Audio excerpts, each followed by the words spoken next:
what it is. Welcome to Planet Tyrus. We're still growing and kicking strong here. Thank you guys for your support. Apparently, we are crushing it, and we are climbing that podcast ladder, so we will keep that party going.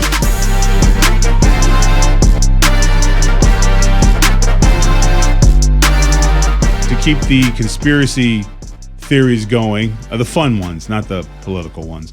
We're going to talk about all things UFO today. That's right. We're going to talk about unidentified flying objects, not that new word they talked about. And I have an expert in the field, the great Nick Pope. A little bit about his bio. This dude is cool. He's an English media commentator and former UK civil servant, best known for his work on identified aerial phenomenon, UAP, but we're not calling it that because it's UFO.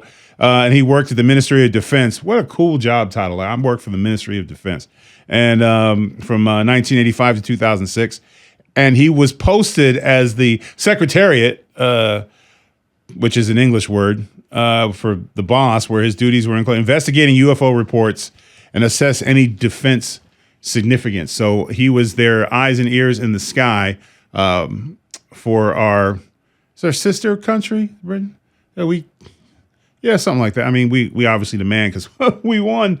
So, but joining us today is the great Nick Pope, and I'm excited to talk about. And of course, you've seen him from time to time on Ancient Aliens, so he's no stranger to the world about talking about this. So, without further ado, Nick Pope, what it is. Well, hello, Mr. Pope. Excited to talk to you today. I'm a big student of the UFO game. Watch a lot of Skinwalker Ranch. I think that's probably my favorite series. Probably have studied it often. I think it's hard as my minor in college was history. It's hard to look at historical buildings and historical artifacts and not kind of think, where did a lot of this stuff come from? So I think it's a natural question to talk about, did life come from the stars above or whatever? And you've been on the front of it.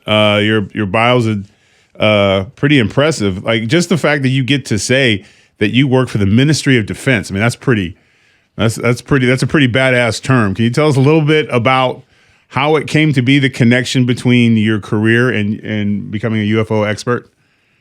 Sure thing. Well, I was a civilian employee at the British Ministry of Defense, which is essentially the UK equivalent of the DoD here in the United States. So you get posted around every few years. And over the course of my 21 years there, I've done all sorts of things ranging from personnel policy and finance through to counterterrorism. And for much of the early 90s, I was posted to the so-called UFO Desk, which was essentially my job was to handle the subject for the British government and to assess the defense, national security and safety of flight issues. So was it because you would hear, like, if just thinking out the box, like, oh, I got assigned to the UFO desk. I got an easy week of work because, there's no, most people don't believe or not believe, or it's not necessarily taken seriously. But there has been a significant change in terms of how people are look at UFO. So when you first were told, like, hey, you're going to work on the UFO department, were you skeptical? Were you kind of like, what is this? A side promotion? Did you look at it like why is this department even here? I had mixed feelings, yes. I mean, I was in the junior managerial grade at the time, and those of us who really wanted to get on and get up, we had our eye on, for example, jobs in SecDef's office. Now, I didn't get that. I got the UFO desk. Obviously, I thought it was going to be interesting. I didn't quite know what to expect. I didn't have any real knowledge of the subject. I didn't have any strong beliefs, but it certainly turned out to be an eye-opening and, I guess, life-changing experience. And like you say, recently, certainly in the United States, this whole subject has gone from fringe to mainstream. I guess I was a little ahead of that curve, but it was interesting nonetheless. Well, because you think about when you hear UFOs, or I think they tried to change the title for the while. What was it? UAP. UAP. Like, nah, we're not having it. We're not going to switch it on us. But whenever they change the name of something, that means they're trying to figure it out, how to present it. You know, and there's a lot of leaks and there was a lot of famous. So hard to believe what's real and not real on social media and stuff. But I remember, I believe it was Canadian Parliament they were having a meeting, and one of the guys, he was basically describing the Greys, and you know, he was talking about relationships that he had with aliens during his time in the Canadian government. So we've heard some pretty outlandish things. Again, there's this series in the United States called Skinwalker Ranch where they're studying the phenomenon of orbs. A lot of orbs, and looks like they cut through. They have little wormholes or black tunnels or whatever, black holes, and they're kind of, I'm kind of hooked on that. When you see all the different stuff now, everything is a UFO, everything is an extra. When you first started what year did it change for you where you were like, because if you did see something, were you ever afraid of your career to say, hey, I've got a report here or a story, this checks out? Were you ever like, oh, I can't say that because, I don't want to be considered fringe or weird or strange? You had to tread carefully, for sure. I mean, our kind of party line, I guess you would say, was to play down the true extent of our interest in this and our involvement. And when I say play it down, I mean not just with the public, but also with the media and with the British Parliament even. So, and we had this soundbite, which was really that we said that the phenomenon was of no defense significance. But that was a cop-out. That really meant anything we wanted it to mean. It was just a way to get people off our backs. And yeah, I had to be careful not to do anything that would contradict that policy. But halfway through my posting on the UFO desk, we had a kind of wave of sightings that blew this standard line out of the water. I mean, it was huge triangular craft flying directly over the UK, dozens, if not hundreds of witnesses, at least 2 military bases directly overflown. Lots of cops saw it, lots of military personnel saw it, and something like that. Yeah, it changed my perspective. Very hard to sweep that under the rug. What is the general consensus? They think that the general public couldn't handle knowing that there's possible UFOs in our atmosphere. Is it an hysteria thing? Is it just a classified government secret thing? Like, was it ever explained to you why you had to play it down so off, like to that point? I think part of it is just the embarrassment that we didn't want to admit that there might be things in our airspace faster, more maneuverable, more capable in many ways than the cutting edge of our own aviation. People used to say, oh, you can't go public with an extraterrestrial reality, if that's what we're dealing with. Right. And I'm not 100% sure. People used to say there'd be panic in the street. I don't know about that these days. But religion is a complicated one. It's such a tinderbox at the best of times. You throw aliens into the mix and who knows? But here, look, I'm going to be really controversial politically and say I used to think that people could handle it. And then COVID made me wonder. Yeah. We had contingency plans, right, for global pandemics, and yet half the world lost its collective mind, and we shut down the world over a virus that, it was very real and deadly, but it was only ever going to affect, in a bad way, a very small proportion of the public who could be shielded, and yet we lost our minds. Yes, and that's a great point. Yeah, if we can't handle that, and we obviously couldn't, how could we handle something that might be literally beyond our comprehension? Yeah, you know what? And the religion thing is because the way people's beliefs are so non-negotiable, but when you look at any different countries from around the world, you will see pyramids and buildings and cities with very similar out of this angled world construction. The artwork is very similar. You got stuff in Egypt that looks like stuff in Mexico. There's no way they would cross, and everything had a general thing was they all worship things that ascended down to us. To me, that seems like a pretty, at least to establish a decent hypothesis that those things can't be just common sense or make believe to be that non-connected. You know what I'm saying? Like they're so far apart, but yet very similar. It seems it would be easier from the religious route to look at that, but people are just, to your point, just set in their ways. But they are. I mean, yeah. With that in mind, I mean, ancient astronaut theory, puts the idea that we were all visited in the distant past by extraterrestrials or non-human intelligence, whatever term you want to use, and our ancestors all around the world misperceived these visitations as being the gods coming down, and then built these great monuments. And I'm not really an expert in the same way as some of the other folks. I mean, I'm on the show Ancient Aliens, but I tend to talk about the modern aliens. Yes, you do. But when you look at those ancient structures, and I mean, some of the Central and Southern American sites, for example, places like Pumapunku and Sacsayhuaman, the blocks are so tight together, you can't even slip a dollar bill between them. And some of the huge blocks, I mean, at Baalbek, for example, in Lebanon, there are some of the trilithons, those great blocks, they weigh, I think, 750 metric tons, and they're up on the third and fourth level. Exactly. And you think you'd struggle to do that today with the most sophisticated cranes, and then the cutting of these stones. We would use diamond tip drills, high pressure water hoses, and other modern technology. So there are some genuine mysteries for sure. Yeah, because it's hard to believe they did that with 6 guys and some rope. It just seems very difficult. But I think sometimes not being an expert in the field helps, because you can kind of bring it down to just basic thought process. Like, well, that's really, like there's a lot of coincidences. The more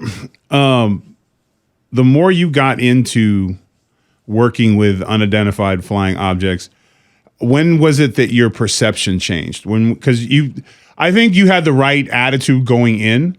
If you have an open mind about things, I think it's a lot easier to deal with change or question some things that you knew as fact. Or maybe was there a certain point where you were like, I have to rethink the way I look at life, the way I look at this world, my own belief system? Was there an aha moment for you?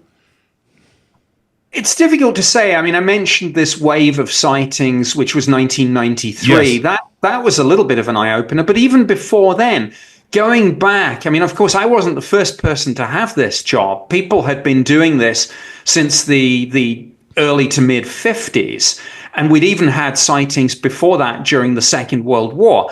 But one of the files was on an incident called the Rendlesham Forest encounter. And something actually landed in Rendlesham Forest next to 2 US military bases on British soil.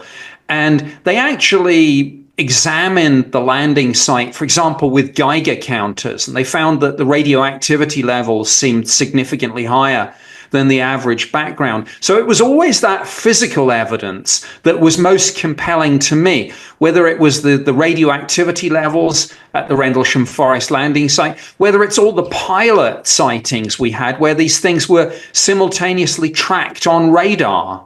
Right. And we've seen, I've seen many videos where the pilots are trying to even get close to these things, and they're there and almost they move at a different, completely different form of propulsion. It's like we're just behind the times, or we haven't caught up. It looks like, but I always think of 2 things. You think of abduction stories, and you think of sightings of USO. Those are like the 2 things. And abduction stories can be, I think they're a little harder to prove, because when you see something in the sky and you have people from all over a city and different parts of the city saying, "Hey, I see that," I think people are more inclined to believe that, opposed to that they are walking among us, because it's such a hard thing to prove, because it's usually just 1 or 2 witnesses, whereas the phenomenon of them flying in our airspaces, everyone's seeing, especially now with smartphones.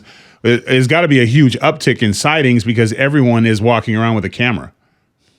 Yes, absolutely. And you're right, I think, to differentiate. But I mean, the abduction accounts are interesting, but sure, in evidential terms, give me the cases where we've got radar data. Yes. Give me the cases where we've got forward-looking infrared films. And we have, of course. We've got those US Navy videos, other videos and photos taken from various military platforms. And again, when the top guns who fly, for example, F-18 Super Hornets and chase these things, when they say that the speeds, maneuvers, and accelerations are orders of magnitude above and beyond what we've got, I sit up and pay attention. I mean, Yep. I remember one of the pilots, one of the F-18 US Navy pilots, was asked about this infamous USS Nimitz Tic Tac encounter. He said, he was asked, what do you think it was? And he said, I don't know, but I want to fly one.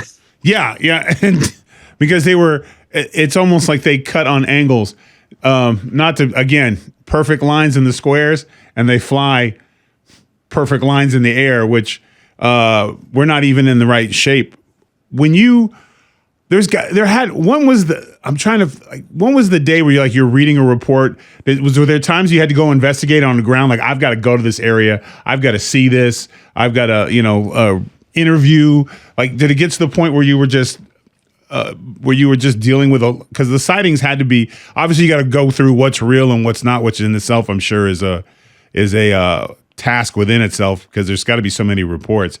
But was there one where you like a hot investigation or trying to solve it or figure it out? Well, I think, again, the 1993 sightings, I spoke to a lot of the police officers and military personnel who investigated it. And one of the Air Force officers, he described this huge triangular-shaped craft flying really slow. He said, counterintuitive, because you think UFOs are fast, right, but 30, 40 miles an hour, approaching the military base, firing an arrow beam of light down at the ground. Then he said the light beam retracted, and this thing shot off to the horizon in an instant with no sonic boom. And I tell you, his voice was almost shaking with emotion.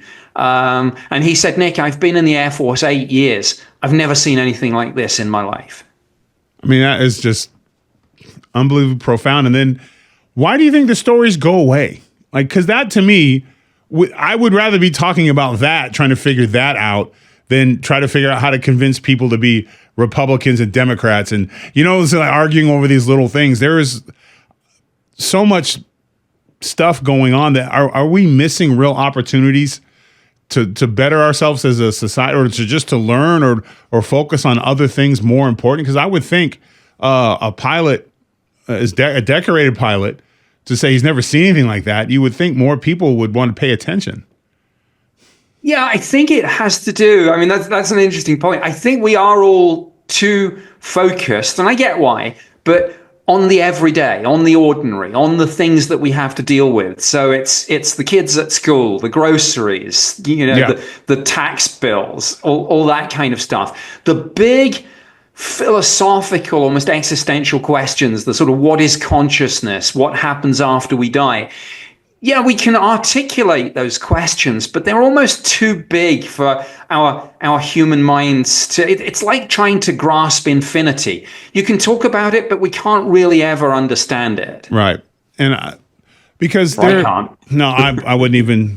I have enough time just the regular 1 through 10, let alone infinity. But it just seems like there's so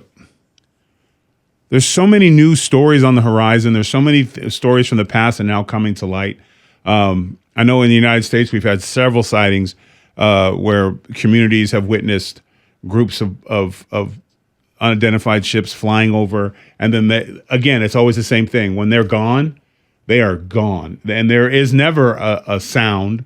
There is never a boom. There's never, and I think maybe that helps the lore too, because I think if we had the sighting and you had this loud sound or this loud Hollywood takeoff, I think something like that would make people pay more attention. But it just seems like, is it that we've got too busy for UFOs? I know that sounds silly, but like, has social media killed the UFO world? Because we rather pay attention to what somebody's whether they're going to do a flip with an Oreo cookie in their mouth or whatever, opposed to actual intelligent life from another planet passing by our atmosphere.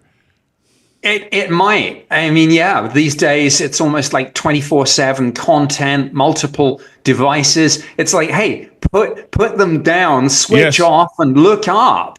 There's a whole universe out there. We had a thing. I was staying in New Jersey for a while. We had a thing with the drones where there was all these reports of massive drones forming all over. And then, of course, it was a lot of people thought it was UFOs. A lot of people thought it was some kind of alien migration over New Jersey. And there was, crazy light shows and stuff. And it seemed like everyone was asking questions. It even got to the point where the president had even spoke on it, that they were investigating it. And then all of a sudden it was just gone and it was out of the news cycle in a day. It's like the UFOs disappear, but their stories disappear faster. You think that's still part of the design? So we just, move past it.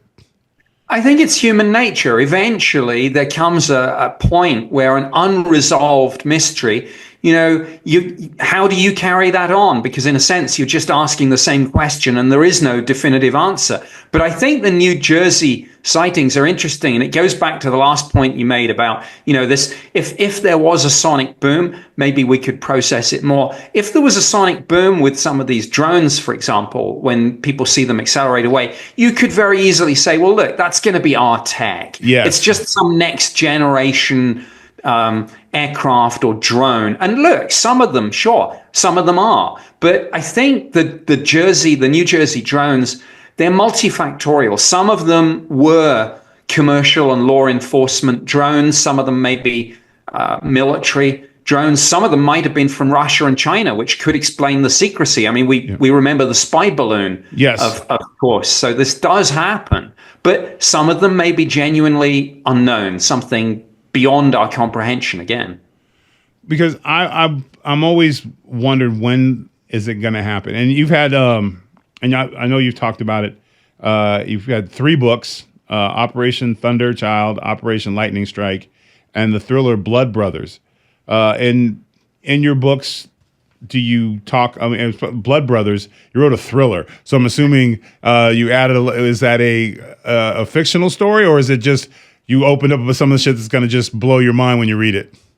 Well, Operation Thunderchild and Operation Lightning Strike, they're science fiction novels that blend a bit of real UFO material with just hopefully creative writing. And I still needed to get those books security cleared. Blood Brothers was completely different. That's my latest book. And actually, there's nothing UFO or paranormal at all. It's just special forces. Oh, cool. Intelligence community, terrorists. It goes back to the fact that in my 21 years at the Ministry of Defense, I did some other things apart from besides UFOs. the UFO desk, yes.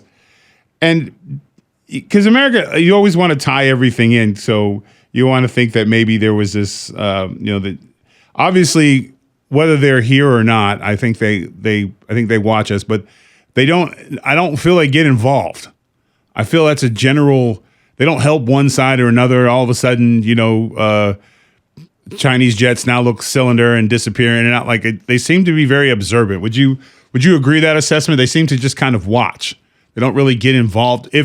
Let's just, for what we're seeing with the aircrafts, just the viewing of the aircrafts, we don't have to get into whether they're little green guys walking around the town with us or not, but they do seem to observe and not really do much else, at least from what I can see from the footage. No, that's right. And I mean, it's impossible to answer this question without sort of saying Star Trek Prime Directive, but it does make a certain sort of sense. I mean, if you think of the equivalent, let's suppose we're being interacted with by a non-human intelligence that wants to study us and understand us. If they openly land on the White House lawn, well, they're not seeing us at our natural state. Right. But like when we do a wildlife documentary. Like David Attenborough, he observes from several feet and not to get involved, right? yes, you'd set up a hide and you'd get right amongst them, but you wouldn't openly show yourself. And then that way you'd see the natural behavior. And that's kind of like what's going on here. And I know that just may be an anthropocentric read across, but it does make some sort of sense, I think. Well, you have to connect dots. You can't, stretch things. Is that what we do know is that there are strange objects in the sky, and they seem to study us for a little while. They're not aggressive. That much we know. When they're chased, they don't engage. They flee. So I would say the observation thing would be the smartest or the most plausible theory. The aggressive thing, when you hear people talk like that, it's like there's really nothing to substantiate it, because we would find that out pretty quick. If there was, again, the Star Trek laser beams and all that. We just don't know. We don't even know how big they are. We don't, certain things we don't know. And so, like I said, one of the shows, I watch Ancient Aliens all the time, and I watch Skinwalker Ranch. And the one thing about the orbs and Skinwalker, I realized is that size in our dimension, in our terms of being, could be very different. So when we see these small orbs, that doesn't necessarily mean that they're these teeny tiny things, or they could be, but it's so, we try to apply our mindset to what they could be. And I think that's a mistake. I think because we can only gather information from what we know. It's like that thing where you can only dream about things you've experienced. You can't dream about things you haven't done yet.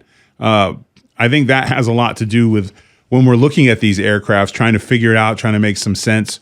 When we do see them, a lot of the human errors, you want them to make them as human as possible, because it's a lot easier to say hello to somebody who kind of looks like you. Although we not always are the best at treating each other how we look alike, but I think that would be a lot easier for a lot of the skeptics of the alien world, is if they had some more human things other than what we're seeing, because it seems to me very spherical, like very shapes, right?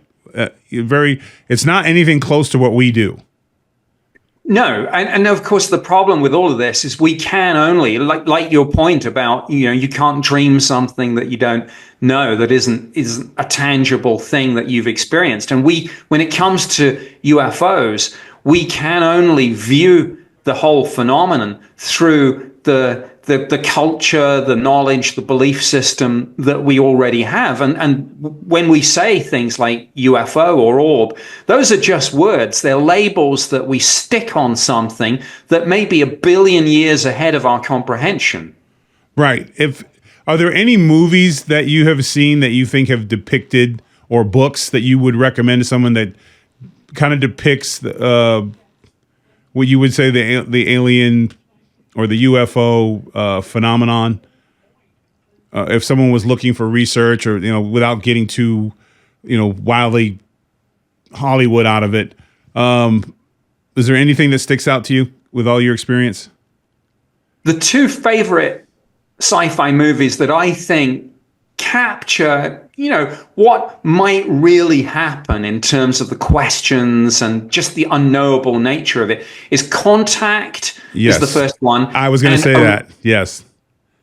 And Arrival is the second. And like all good science fiction, what it really does is it makes us think about ourselves. And the question is, how would we respond to something that may be beyond our comprehension? I mean, I go back to the point that in a universe nearly 14 billion years old, there might be civilizations 1 billion years ahead of us. And if you think how far we've come, say, in the last 200 years, from horse and buggy to stealth fighters and space probes, what would 1 billion year technology gap we look lived like? For 70,000 years, we couldn't figure out how to tie a rock to a stick.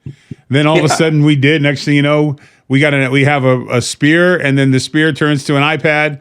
I mean, it's just, when you think about, again, what made us tie the rock to the stick, I guess, is the question. What changed it? Was it a visit? Like, hey, try this. You have thumbs. Try this. Was it before that?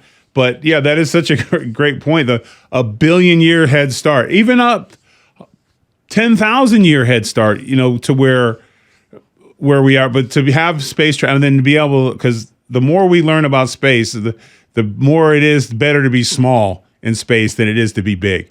So, cutting wormhole, like space travel, like all that stuff to us, we're just kind of on the precipice of it. So, maybe that's another why we're getting attention. Maybe we're getting close, and they're like, maybe we got a bad rep. Maybe people got a bad rep in the universe and we're locked away from everyone because we don't know how to act when we get someplace. Like, I would believe that. Like, I don't know, whatever you do, don't bring a human to your planet. Just, they overpopulate, they eat everything up, they don't get along. Maybe that's what it is. Maybe we're on punishment. Yeah, I have actually heard the phrase prison planet theory. Yes. That is exactly please tell me. Please, in prison planet theory. That's what it is. It's got to be. I've never heard of it. Or, that's the idea that, some of it's almost spiritual, the idea that souls get reincarnated down here that have done bad things before and don't let us out. But I guess the more physical version is closer to what you said, the idea that any extraterrestrials looking at planet Earth, a few decades ago when we developed atomic weapons and then used them in anger, our cosmic neighbors might have said to themselves, the kids have found the matches. Yes. We don't want this lot out in the wider universe. Keep an eye on them. I think maybe that's what's going down. I really think that's going down. So, okay, so when did your new book come out? Blood Brothers, I forget. I think that was the most recent one I wrote. I think it was about 2017 or 18, something like that. Like I say, that one's nothing to do with UFOs, nothing paranormal. It's just guns and bombs. People forget, and I want to make sure you basically were working for very similar to our FBI, our Department of Justice. So you were seeing all kinds of things, but in the military sense.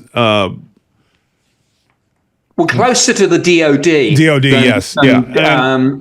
And so things like counterterrorism, but also military policing. I got a couple of short trips out to places like Kosovo and Iraq, pardon me. So very interesting. As a civilian, I had a fascinating career, but, nothing could quite beat UFOs.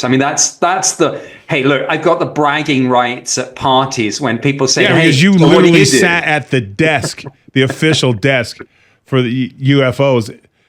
Now, what's your next what are you thinking about doing next? What's next for you? Because the UFO thing is, people are talking about who were never talking about it before. It's something now that you can talk about where someone's not going to roll their eyes. Everyone has a story, or they'll oh yeah, I read something here and there. It's become more of the dinner table, an American expression that you can talk about at the dinner table now, and no one's going to stop eating and say, hey, save that nonsense for somewhere else. You've seen the legitimacy of a part of your work coming to where everybody wants. So someone like yourself who has this vast experience, are you looking to hold classes or put out another book about your experiences to where the young, because it's like a new treasure chest. It's studying the stars, and people maybe will start studying, see how the universe works and stuff. It's a tremendous, I think, treasure trove of education for especially our kids, young people to get involved in what's going on in the universe. I do I have done some children's shows before, and that's kind of interesting. I'm not sure I'm going to write more books, but I am in the fortunate position of, because of my government background in this subject, the mainstream media does come to me when stories break, and I will continue. At the moment, of course, we've got congressional engagement on this. In the Senate and the House. And one of the great things about it is bipartisan. And that's good. There are going to be more congressional hearings. There are more whistleblowers waiting to come forward. The newly formed task force on the declassification of federal secrets is looking at this. And if I can really use my mainstream media platform to really serve as a communicator on this issue, to keep it in the public eye, to keep it in the spotlight, which is where it deserves to be, then I think that's how I can best use my time and best contribute to this. Now, I'm sure you've gotten, and that's amazing, and you really need to continue to do that, because I think the more we know about what's going on, not just on our planet, but in our stars above, everyone's is better, more enlightened, better conversations too. But What is, because I'm sure you've got some tall tales or some wild stories of UFOs. Was there ever one that wasn't necessarily true that was just unbelievably wild to you that you would never forget, like when it came across your desk? Or 'cause a lot of times you had to interview some of these people. Was there ever just some wild one where you were just like, sir? There was a funny one. This old guy phoned up to say that he had seen a craft and he'd seen a ladder descend from the craft and strange figures in spacesuits come down, and there was smoke all around, and he was worried that this was some sort of spearhead of an alien invasion or something like that. And I investigated, and I found out that what had actually happened was that there was a night exercise by special forces coming, and they'd flown a helicopter, but there was low fog or mist. So there was just this vague shape, and then they rappelled down this rope, and they were all wearing, of course, night vision goggles, and they had all their kit. And this old boy had thought that this was an alien invasion, but in fact it was the British SAS. Oh, well, he wasn't completely wrong. He wasn't. And it was kind of a fun reminder that there are some strange things to be seen. And if you're not familiar with them, and if you see them under unusual conditions, it will really make you wonder. And, that obviously was a bit of fun. And in the course of those 3 years on the UFO desk, there was some serious stuff, but there was some fun stuff too, of course. Now, you don't have to answer this if you don't want to. Has anyone ever hey, take a look at this picture of, from other departments and stuff, where you have to work with other departments? Because I guess the ones that supposedly dealt with the bodies, if there was, because, there's those saying that there was crashed UFOs. Was there ever they're like, hey, I got to show you these classified pictures, but I just can't, or were you ever close to seeing actual footage of a extraterrestrial being? Well, we had something called the alien autopsy video. I don't know if you remember that from years ago, but yes. that turned out to be a hoax, of yes. course. Then, we had from our own Air Force jets, we had gun camera footage dating back to the 50s, but we never had what I would characterize to people as a smoking gun. Right. We never had, and now maybe there was another secret department, above and beyond above what your I pay was grade, doing. yeah. I mean, we did have some photos that we couldn't explain, and we sent those.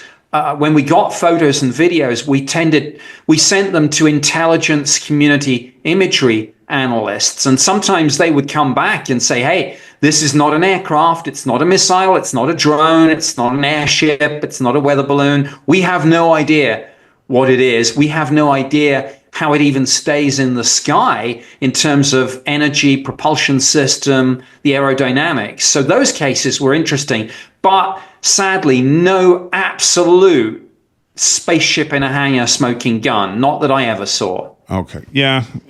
I would imagine if we would have saw it, it would have been out already. So when I got some, my producers always want to give me some speed bullet questions. Let me see if they have anything good. Let's see if they have a good one in here for you, because they're real excited. And I was like, we're talking about UFOs today because everyone wants to complain about government, and that's the last thing I want to talk about. I'd rather talk about something fun like this. Let's see here. All my stuff's sticking together. Here we go. Okay. All right, here's a good one. Kind of all right. After writing a whole book with two of the principal witnesses, what is the one unanswered question that keeps you hooked on UFOs? Although I feel like you kind of answered that. Is just the great unknown, or is it just waiting for that smoking gun? Are you still pursuing it? I want the smoking gun, but if we are dealing with a civilization or multiple civilizations, millions, billion years ahead of us, I want to know, what do you know that we don't know? So, for example, one of the big things is, what's the secret of viable interstellar travel that will take humanity to the stars. Yeah. Or back and forth from each other's computer. I think it's probably what most Americans would probably use it for. Okay, so all right, here's a good one. With your own view, were you a skeptic first and kind of it grew on you, or have you still kind of maintained the same? So were you shifted after your time, your 3 years there, were you completely shifted to where like, I think something's there, but I'm not sure, or like you were pretty much, there's just phenomenons in the world that we don't quite understand yet. Or are you hooked that there's something out there. There is intelligence out there. My views definitely evolved. I started as a skeptic, and now I would say I'm a believer that there's something out there, but I don't know what it is. I mean, everyone has their different theories, ranging from extraterrestrials through to time travelers, demons, something from another dimension. All I will say is I think it's something other. Right. I don't know what it is, and I'm very suspicious of anyone who sits there and says, hey, I know exactly what it is and I've got all the answers. I'm glad you said that. I cannot stand absolutism on subjects that we don't know, even in general, because there's always something new you're going to learn. But when someone says, yes, there's 3 species of aliens, and there's the reptiles, there's the grays, there's the whites, and and there's this and that, and I'm like, how do you know? Well, I just know, and it's just like, or there's enough. That's why I don't really, because the abduction stuff, it's just hard to prove. It's just when someone has a story, and in this day and age, everyone has a story. Here you go. What is one question about UFOs that people never ask, but you wish they would? Ooh, interesting one. I think the question I would ask that doesn't get asked is how do the witnesses feel about it emotionally? Because I think you said something earlier about the craft, and we're very focused on the craft. But the phenomenon interacts with people. I mean, there's 2 sides to the equation, and we don't consider the human side of the equation often enough. And I mean, some people react with fear and panic, but others with awe and wonder. And I ask myself, is that just the differences between people's, I don't know, their character, their personality, right, or is it something deeper that comes from the phenomenon itself? So I think the question that I would ask is not so much, I mean, yeah, you want to know the shape of the craft, the speed, all of that, but I want to ask that psychiatrist question, right, how did that make you feel? Well, because one of the things, and this is a little recently I've been reading up, because there's this new theory that certain parts of humans still have alien DNA. So I guess the idea was that our primate ancestor was bred with an extraterrestrial, which gave us modern day humans, our intellect or whatever, and then of course human beings, I guess, overthrew, and they took over and they populated so there's a part of human beings that have evolved to be the more primate version of them, and then there's this other argument, there's a group of humans that have more of the alien DNA. So one of the things was when they see ships, if you have the alien DNA, you have a sense of calm, a genetic, like, hey, I'm getting ready to go home, and if you don't, you fear it because of you're genetically supposed to fear that. It was a whole thing that they were taking me to, and I was like, well, I guess that would be support the theory that they helped us. They were the reason why we are the way, and now they're coming back to observe where we're at.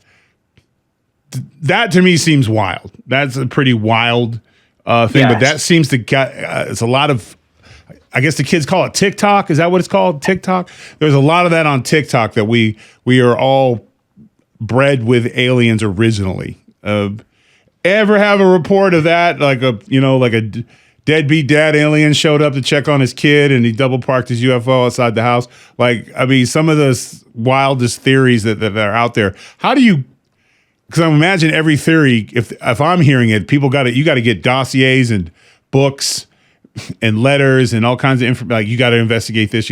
How do you sift through all that? On top of the fact, do you think they were here before, helped us, left, and now are coming back? Do you think that's a reasonable theory? Well, I don't discount ancient astronaut theory. Like I say, the idea that if we were visited in our prehistory, sure, our ancestors would have perceived that as the gods have come down. I think the idea that there's something in our DNA that's part alien and they tinkered with us, that's a bridge too far for me, because I think now, with having unraveled the human genome and sequenced the DNA and all that, I think if there was, I mean, people say, yeah, there's junk DNA, but that's not the same thing. I think if there was something there that just didn't fit, we would have heard about it from scientists now. So that, like I say, that's a little too much for me. But, never say never, I guess. Science is going to be the key to understanding this. And that's why we need more scientists involved in this subject. And look, if there are theories out there like that, let's test them. And if they can be easily debunked, which I think this one can. Yeah, with genetic testing, it should be fairly easy. I mean, we're 13? There's only a few chromosomal difference between us and chimps. So you would think if we were spliced with aliens, it would be a far greater distance, just going off simple, DNA strands. That's an excellent point. I have to remember that next time I get hit with the where half the planet is aliens and half the planet isn't. I'll be like, well, let's just do a DNA test. That should take, because that would show up immediately. That'd be fairly easy. It's like looking for Bigfoot. If you check the hair, it should be an easy thing. Although, unlike Bigfoot, we do have amazing photos of these aircrafts and these spaceships. The other stuff is speculation, and it's good we're talking about it, and it's good that, but I'm with you. I think that's a bridge too far for me. I do think it's possible that I do believe the ancient alien astronauts things probably. It's just the temples are just really hard to ignore that. There's so many, and again, you said it beautifully. You could not fit a dollar bill in between these blocks that we don't even have machines big enough to move. Like and these are being done. It's not like they ripped down the entire forest to do it. It's like these things were built in civilizations.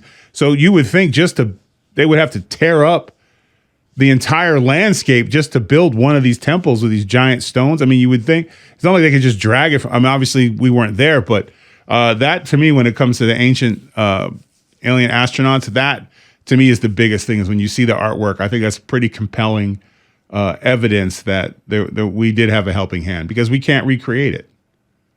No, and some people will say, oh, well, maybe these blocks were moved on wooden rollers. Well, try putting a 750 metric ton stone block on a wooden roller and see what happens. Take a 300-pound cement blocks and put them on wood rollers and see how your afternoon is.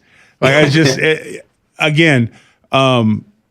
that to me is when you look at history and you see what we're seeing now with evidence. I think when we look at that, I think it's safe to say that there is something out there. And I'm with you. I refuse to. Also, I don't want to ruin it. I don't want to think like, oh man, it's, I know they're green with tentacles or whatever. You have all these theories on what they are, and then you actually one day it all comes out, and you'd be like, oh man, I was so wrong. I wasn't even. I rather leave it open and be surprised by whatever it is. Because I have a feeling whatever it is, we have no imagination for it.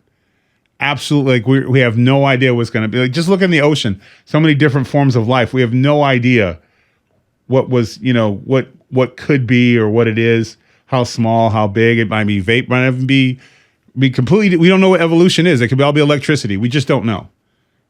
No, and I'm always wary of saying there's just one answer to this. We might be dealing with, look, in the universe, the idea that there's just one other life form out there is probably as ridiculously small in terms of statistical probability as the idea that we're alone. Yeah. And so there could be lots of things out there. Some of it could be biological life like us, but a lot of it could be machine intelligence. Other civilizations If there are, like I say, these civilizations that have been going for 1 billion years, what would their AI Their look AI like? would be a lot better than our AI, or they became it. Yeah. Maybe that. They fused with AI. Oh, maybe they are AI. They could be. See, another theory. It's possible. The team's all excited now because now they think that AI is aliens taking over the world. You know what? That would make more sense than little green guys with pistols showing up. Like that's why I love talking about science and stuff, that it is a science because we have the structures, and we have the videotapes of the flying, and we have the experts in the field who have talked about it. So this form of it, I think, is very real. It's tough to cut through the other stuff, and I think you do an excellent job of that. And you're a very patient man. Does that help you a lot in dealing with what is a very passionate subject? Because a lot of experts in this field are very eccentric, and you're very room temperature. You're very like cool, like, oh, well, hey, no, I'm just going to stick with the facts and what I do know. Yes, I mean, part of that is probably because I'm a Brit. Part of that is probably because I am ex-government. But you're right. A lot of people in this field are very excitable. I mean, I do get passionate about it. I mean, what could be more exciting than the possibility of finding other life, whatever form that is? But I try to stay grounded too. I try to remind myself that 99% of all of this is going to turn out to be misidentifications or hoaxes and things like that. So yeah, I think I try to approach it from an even-handed view. But like you said earlier, when you attack somebody's beliefs, and that's what you're doing, whether it's conventional religion or whether it's belief in UFOs, it's almost like you're attacking them. Right. And people are so entrenched that's why I tread carefully.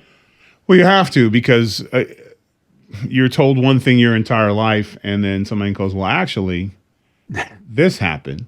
And it's a lot harder to let go of what keeps us comfortable. I guess, you're mentally comfortable. This and this are truths. And also at the same time, it allows you, you have a certain amount of control, I guess, when you know certain things for a fact. And then for them, that control, they lose that control. And maybe we answer our own question is why it's not so talked about for long periods of time when there is a story, because it does make certain groups would have to then question their entire belief system, which can be dangerous, as we've unfortunately seen in this day and age right now, where original thought is not always the most popular thing in the room. But when it comes to UFOs and Sydney's Day, it's definitely been original. So just again, thank you so much for joining me today. And where can people find you if they want to learn more about these besides Ancient Aliens?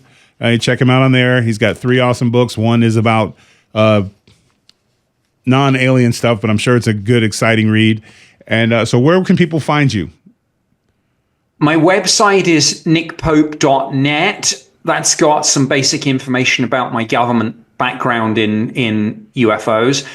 But my day-to-day social media presence, where I post things that catch my eye and comment on stories, the platform I use most is X, and my handle on there is @NickPope MOD, standing, of course, for Ministry of Defense. Yes, as you should. He is our Minister of Defense. Why not?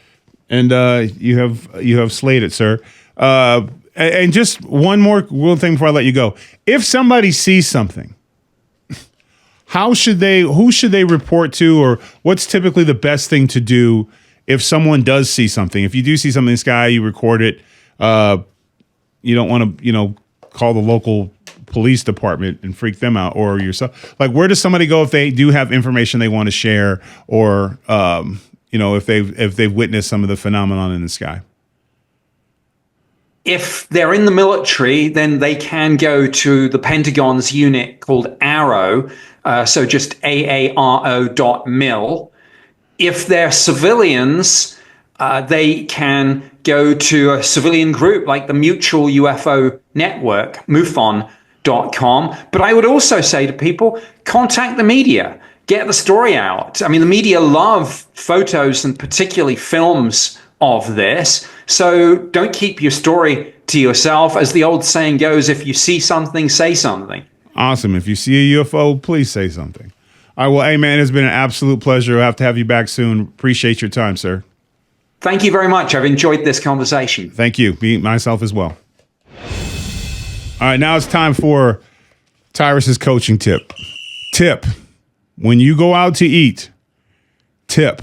Men, this is directly to you. And you should only go out to eat if you have money to tip. You understand? Think in your head, I need to have 50% for a tip. So if you're going to take your lady friend or whatever your situation is, you're going to take them out for a date, think at least 50% for your tip. If you have twos and fews and you can't afford to go out, it is much better, fellas, to tell her straight up, like, look, I'm a little short on cash. Can we chill at the apartment tonight? Do not take your girl out to an expensive restaurant knowing you can't afford to pay for it, or you're going to be in the negative, or your card might clear, might not clear. Because here's the thing, you're going to be stressed the whole dinner. And she's going to see it in your face and your eyes that you can't afford this. And then when she orders stuff, you're going to be moody. And then you're going to order less stuff. Then you're going to have an argument. And on top of the argument, you're also going to have a negative checkbook. So then you're going to be broke and in an argument. So you're better off, fellas. Do not go out. Do not take your lady out unless you have 50% of the tip. Why you say 50%? So if you take her out for, let's say, steaks, right? Steaks or whatever you're thinking, probably $150 meal, probably $150 for a day. Is that what the kids do today? About 150? Yeah, about 150. So make sure you have 250. So you can, because here's the deal. Women look at you when you tip. It's a chance for individual achievement. And at the same time, for that place to want you to come back. I tip so I can come back. So 20%, no. If you tip anywhere from 30 to 40 when you're starting, they will remember you. And the next time you take your girl out, when you go to that restaurant, guess what? Your table will be ready. When you call for the reservation, they will bump somebody. And she might even say like, oh, wow, Tyrus. My wife used to do this all the time. She'd be like, wow, you, how much did you tip? And I would say, I always tip double. And they would say, why? I said, because I tip so I can come back. I'm like, wow. And you come off dignified, thinking ahead, successful. Maybe not. Maybe that's all I had. Maybe I'm going to be sandwiching it leftovers the rest of the week. She don't know. But this particular time, I come off like an alpha man, a man with a plan, and a dude in control. And those are very attractive to women. And you have your dinner, and then the waitress or the waiter is going to remember you, and it's just going to build things up. And pretty soon you go to 3 or 4 different restaurants. Don't go out all the time. It's not good. It's not healthy to eat out all the time anyways. But that's a different coaching tip. But when you do go out, do it right. Do it full regalia. They'll remember you, and she will be impressed. So make sure you got at least 50% tip in your pocket before you take her out to eat. That's your coaching tip. Enough said.